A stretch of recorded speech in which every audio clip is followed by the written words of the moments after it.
Image to image is the classic diffusion workflow and the most direct path to transforming an existing image. When you make a selection and switch to this mode, the AI uses whatever's inside that selection as its structural starting point. It doesn't read it as instructions, it reads it as raw visual input, shape, tone, color, composition, and builds from there. The models you'll find here are the workhorses of image generation: Flux, QuenImage, Stable Diffusion, and others. These are generative models in the traditional sense. They don't understand commands the way edit mode does. You're not telling them what to do, and you're giving them something to respond to. The most important control in this mode is Denoise.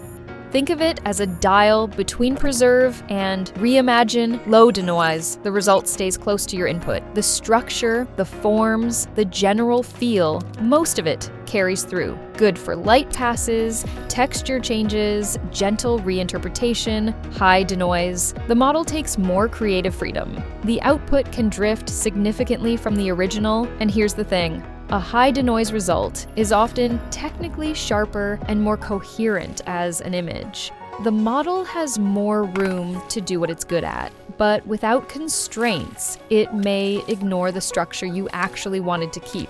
This is why high denoise should almost always be paired with ControlNet. The controls, depth, edge, pose, and others act as a leash. They let the model generate at full quality while keeping the generation anchored to the forms that matter. There's something else worth understanding about how these models process images. Even the best current models have a limited context window.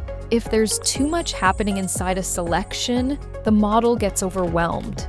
Too many objects, too many details competing for attention, and instead of rendering everything well, it renders nothing well. You get noise, artifacts, blended shapes that don't resolve into anything clean.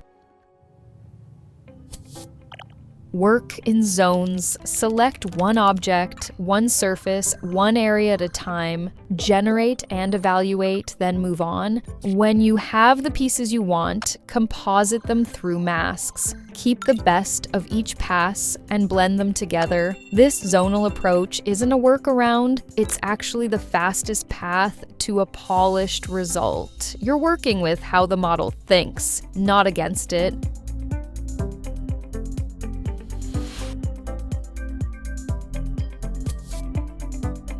That's the core of image to image. It's the old, reliable, battle-tested, predictable, and still one of the most effective tools in the pipeline when you use it right. Source image in, Denoise controls how far the AI goes, ControlNet keeps it in line, and zonal work gives you precision across the whole piece. And it gets even better if you have a style model tuned to your specific needs. A good LoRa or custom checkpoint trained on your aesthetic will take this workflow from useful to genuinely powerful. The base model handles the structure, the style model handles the feel.